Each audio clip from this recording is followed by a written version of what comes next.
என்றும் இணைந்திருங்கள் தமிழர் படையோடு. இன்னும் காலமாக தாண்டி இருக்க முடியாது. 6 மாசம் அடிமூடு பீரியட் உங்களுக்கு இருக்குது. அதுக்குரிய முதல்வர் விஜய் அவர்களுக்கு அடிமூடு பீரியட் இருக்கு. பார்த்துட்டு வச்சுக்க, கேஸ் பீரியட் உங்களுக்கு இருக்கு 6 மாசம்.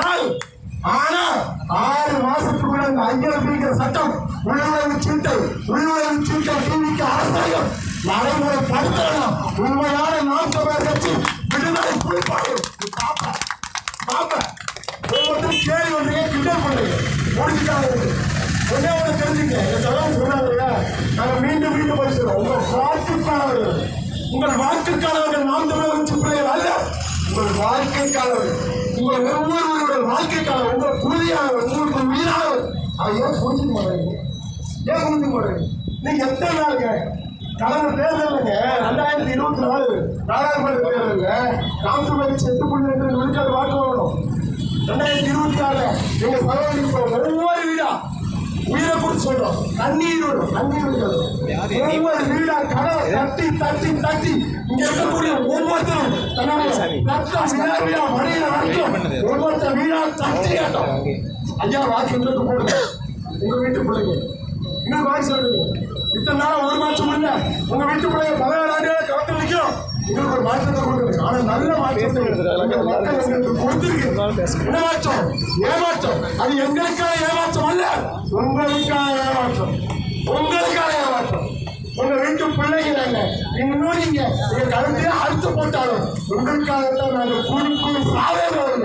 எவருக்கும் விளவாக மாட்டோம். ஒரு சிந்திச்சு பாருங்க, 0.45 விழுக்காடு ஒரு 0.44% இருக்கக்கூடிய தேமுதிக என்ற ஒரு கட்சி, அந்த கட்சி ஆளுங்கட்சியா இருக்கக்கூடிய திமுக 10 சீட்டு வாங்கலாம், ஒரு ராஜ்யசபா சீட்டு வாங்கலாம், பணம் வாங்கலாம்.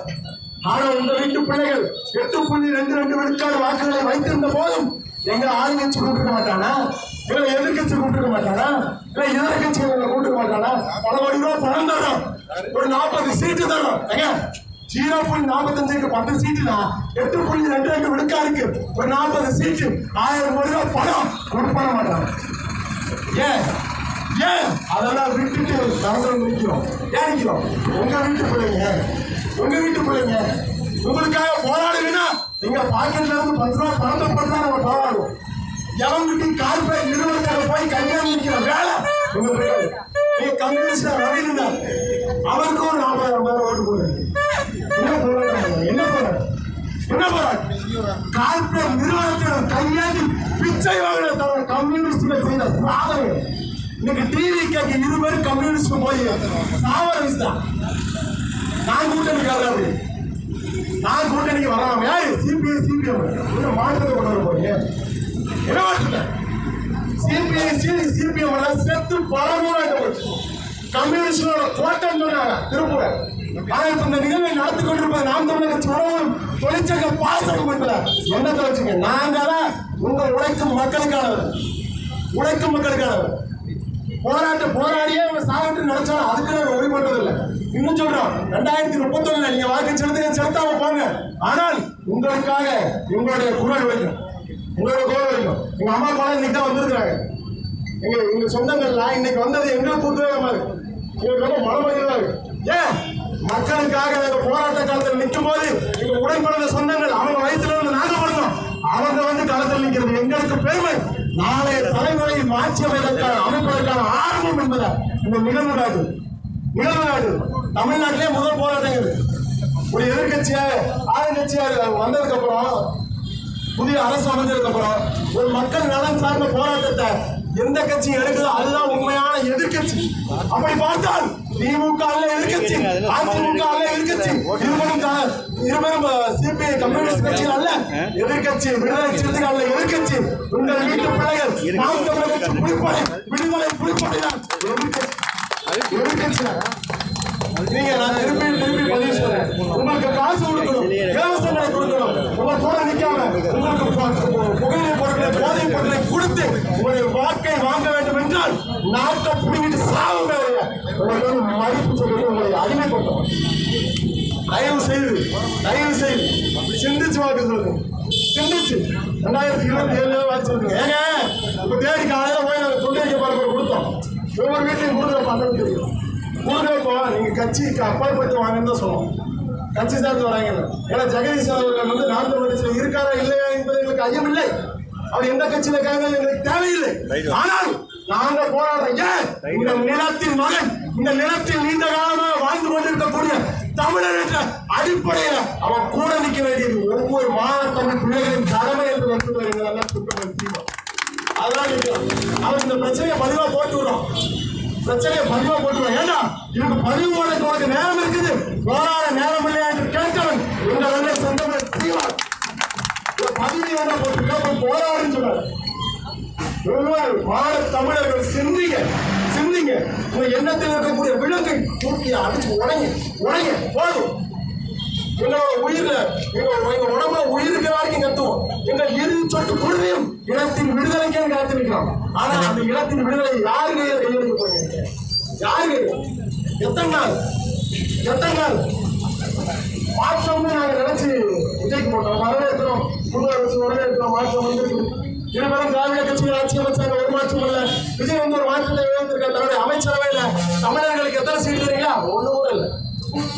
ஒண்ணு ரெண்டாவது அமைச்சரவையில எங்க ஒண்ணு. வாழ்த்துக்கள். இதுதான் மாற்றம், இதுதான் மாற்றம். ஐயா இந்த பகுதியில என்ன பிரச்சனை இருக்குன்னு இந்த பகுதியில வாழக்கூடிய சொந்தங்களுக்கு மட்டும்தான் தெரியும். இங்க பிரச்சனைக்கு பாண்டியனர்ல இருக்கிற பிரச்சனைக்கு பங்களாதேஷ்கார கூட்டிட்டு வந்து வச்சுக்கனா அவங்க ஒரு மயிர் தெரியும், ஒண்ணு தெரியும். அதே போன்றுதான் இந்த நிலத்துல அமைச்சராக தேர்வு செய்யப்பட்டிருக்கிற அனைவருமே வேறுபடுகிறார்.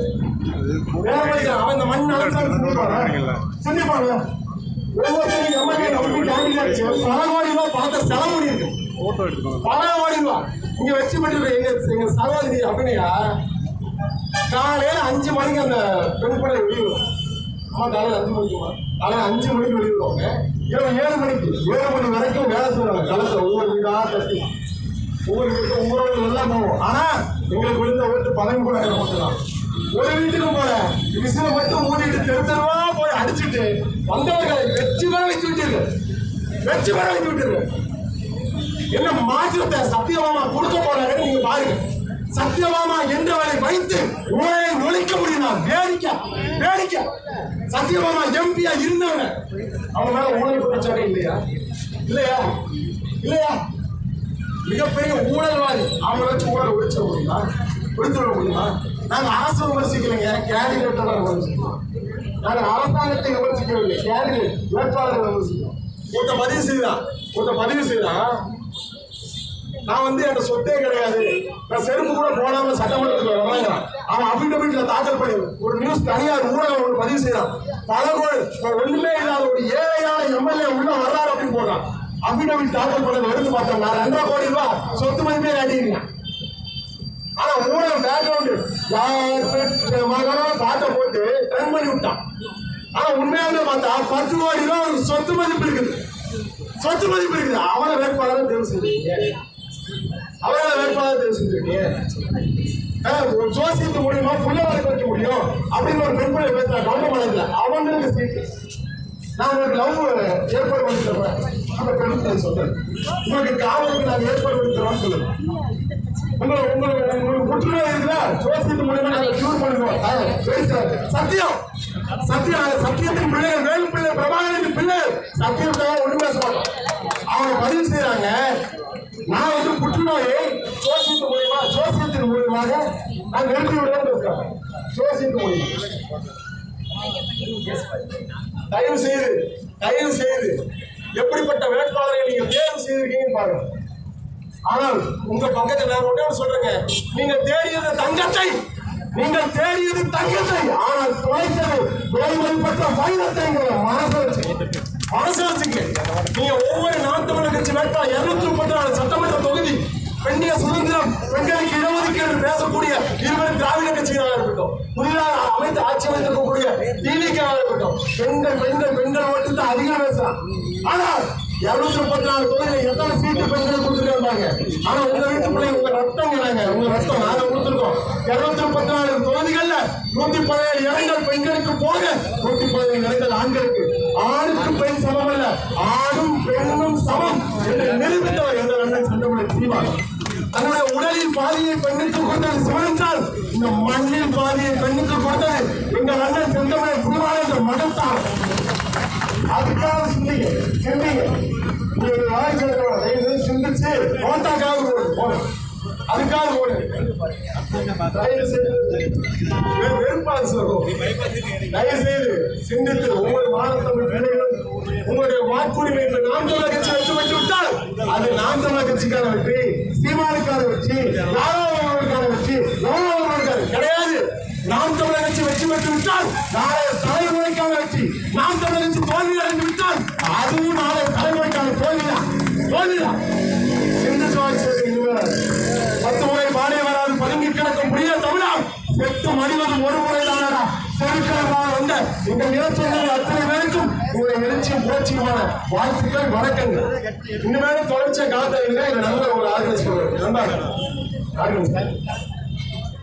ஒவ்வொரு முறையும் வாக்கு செலுத்துக்கு மேல சிந்திச்சு வாக்கு செலுத்துங்க. ஒவ்வொரு மக்கள் போராட்டத்தையும் நின்னுங்க.